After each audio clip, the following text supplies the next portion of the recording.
antagonistas de receptor, bueno, son mucho menos que los IECAs, por lo menos con ellos no hay tos.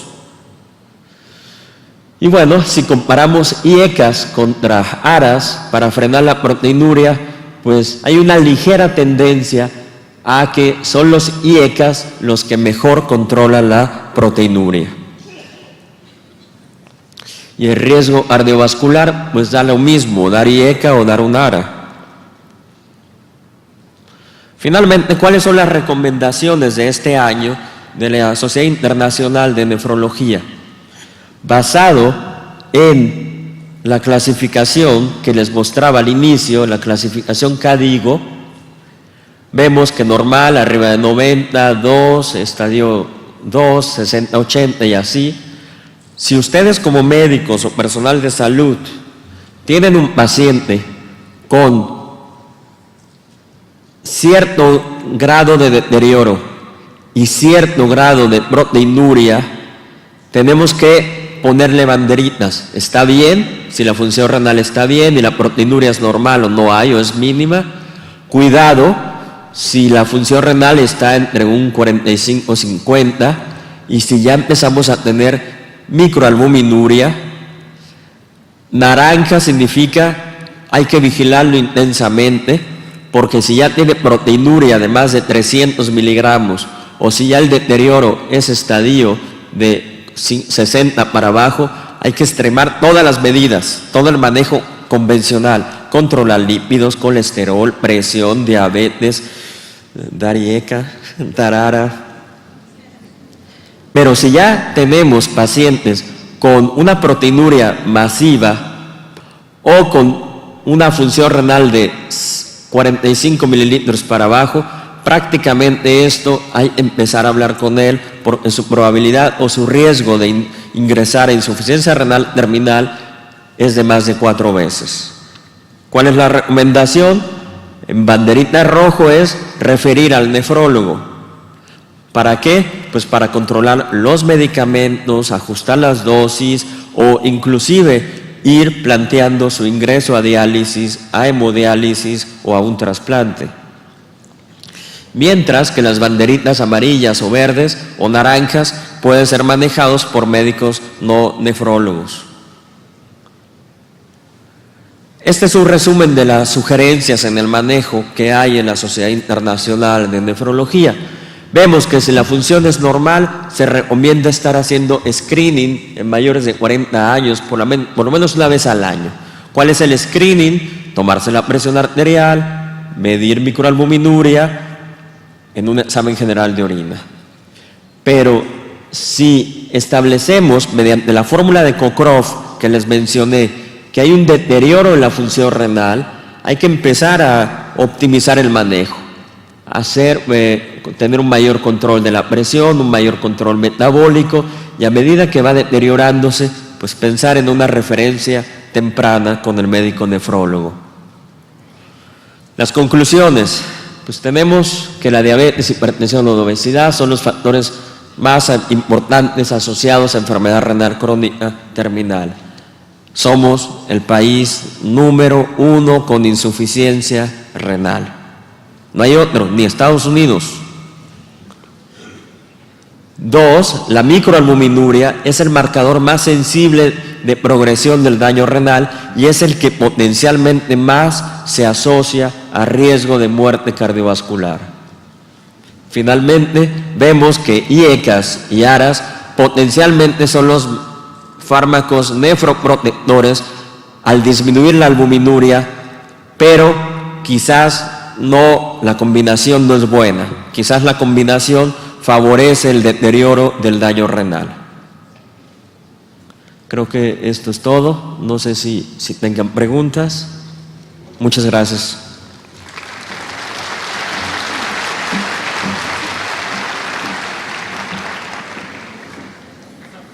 Hola, ¿qué tal? Yo sí, pero o haz la pregunta y yo la... Bueno, con los pacientes normalmente con insuficiencia renal crónica tenemos hipertensiones de 200, 120, altísimas. Entonces, ¿qué combinaciones usted nos recomienda para no progresar la enfermedad renal crónica? Muy bien, muchas gracias. El doctor pregunta que en pacientes con enfermedad renal crónica ya muy avanzada, que manejan presiones muy altas, ¿cuál es la mejor combinación de manejo médico? Cuando ya tenemos un paciente ya con una función renal muy avanzada, la recomendación son dos. Primero es el diurético, y diuréticos de ASA. Dar diurético a las más altas dosis posibles. Furosemide o bumetanida a dosis, no las convencionales, hay que manejarlos bien, porque la fisiopatología de estos pacientes es la hipervolemia.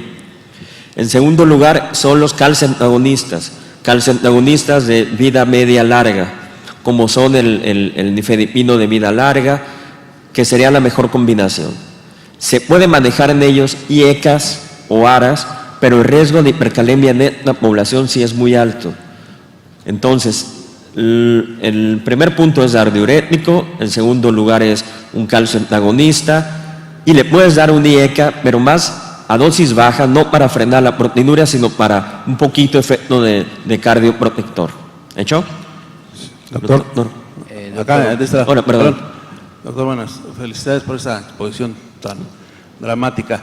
Gracias. Y realmente, pues, el mensaje es prácticamente que citemos aquí a Francisco primero, a la Basílica, para que le dé una bendición a todos los pacientes nefrópatas. Pero mira, yo creo que una de las cosas que debemos hacer los médicos de primer contacto es precisamente tratar de prevenir esto, ¿no? Como usted me menciona, en las primeras fases, un paciente con diabetes mellitus que esté normotenso inclusive, como ya hace muchos años, alguna conferencia del doctor de Fronzo, decía, yo cuando tengo un paciente con albuminuria franca, en el general de orina, estoy hablando con un muerto, prácticamente. O sea, una vez que está establecida la albuminuria franca en el general de orina, ya esto es irreversible, ¿no? Va a ir avanzando con todos los esfuerzos que se hagan. Entonces, la idea es que el paciente que tiene hiperglucemia, que no tiene datos de nefropatía, que se le hace general de orina y no aparece nada, pues hay que buscarle microalbuminuria, porque en la hiperglucemia ocasiona hiperfiltración. O sea, inicialmente el paciente está hiperfiltrando, tiene una tasa de filtrado glomerular más alta de lo normal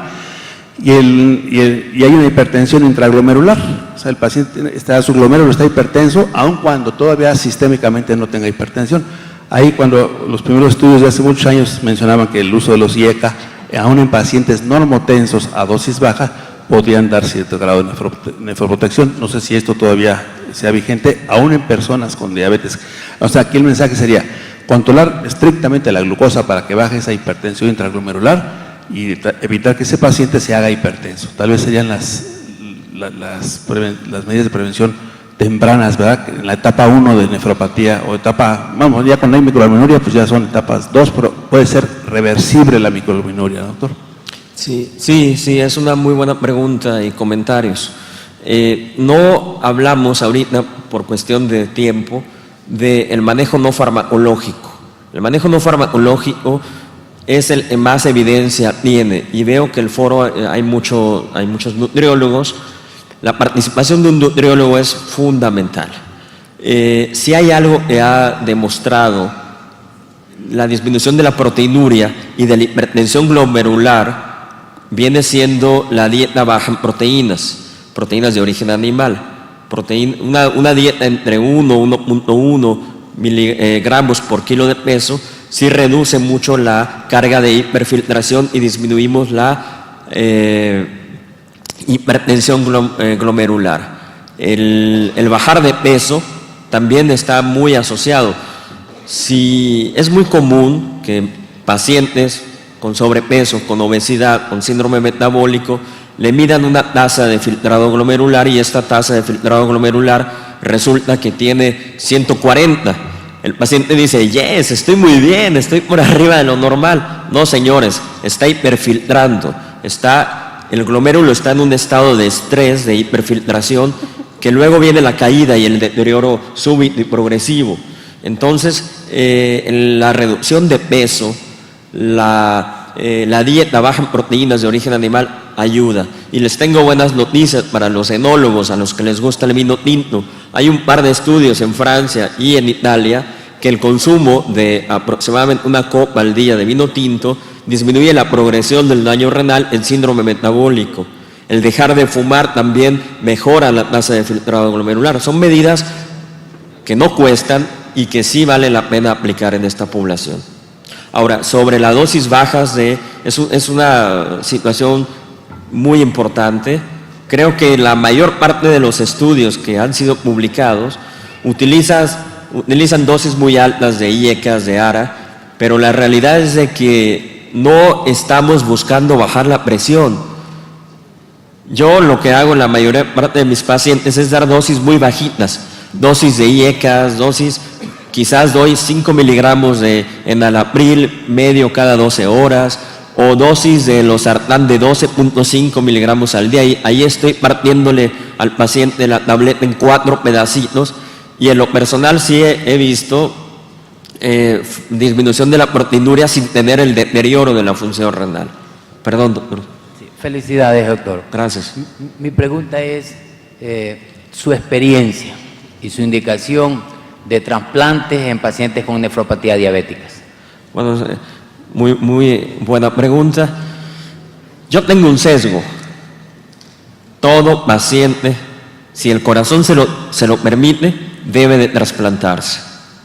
Todo paciente, no importa si es diabético, no importa si es hipertenso, no importa si tiene VIH, si no tiene una contraindicación absoluta, es candidato a un trasplante de riñón.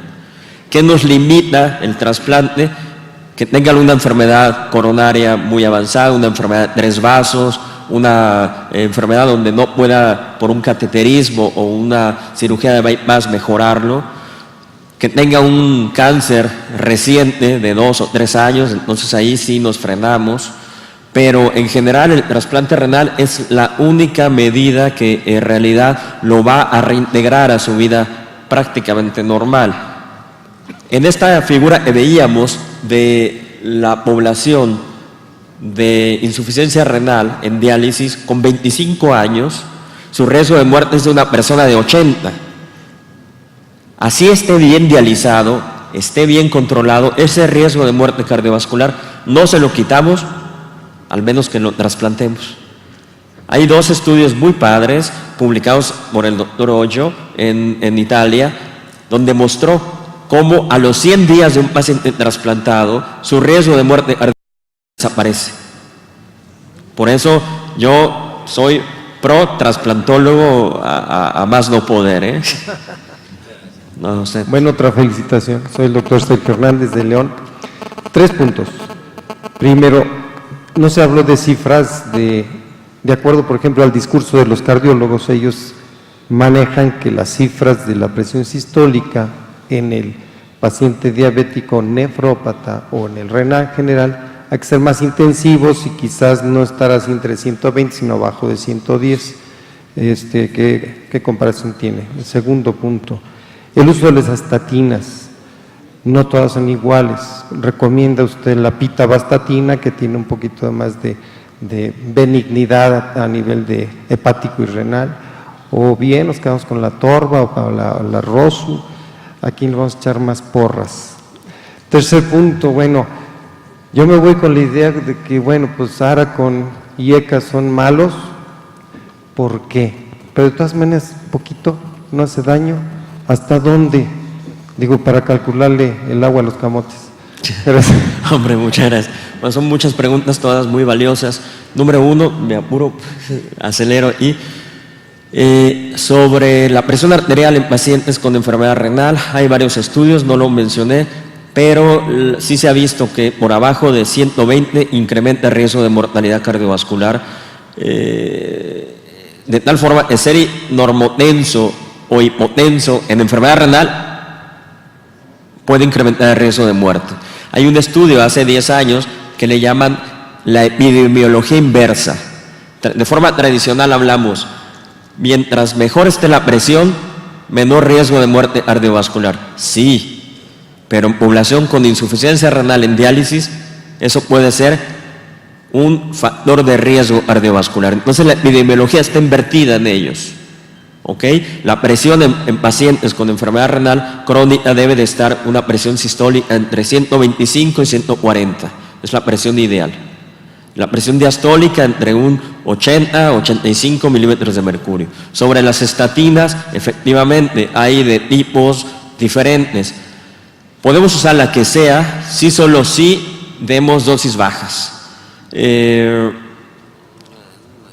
Quizás el uso de simvastatina es la que menos asociado a efectos secundarios en pacientes con insuficiencia renal.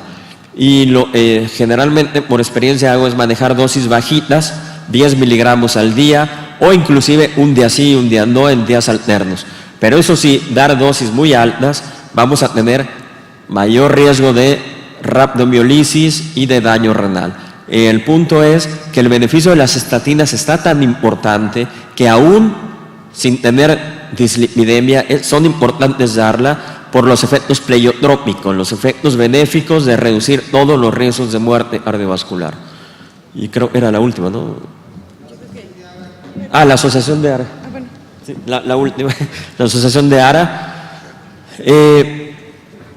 ¿Vale la pena dar IECA? Sí. ¿Vale la pena dar ARA? También. Y si los vamos a asociar, ojo, dosis bajitas, pegarnos al paciente. Generalmente yo cuando doy la combinación, lo cito a la semana, lo cito al mes, para ver que no nos tumbe la tasa de filtrado glomerular. Ya me callo, ¿eh? Bueno, muchas gracias. Gracias. No, por así mismo. Muchísimas gracias al doctor Valdés.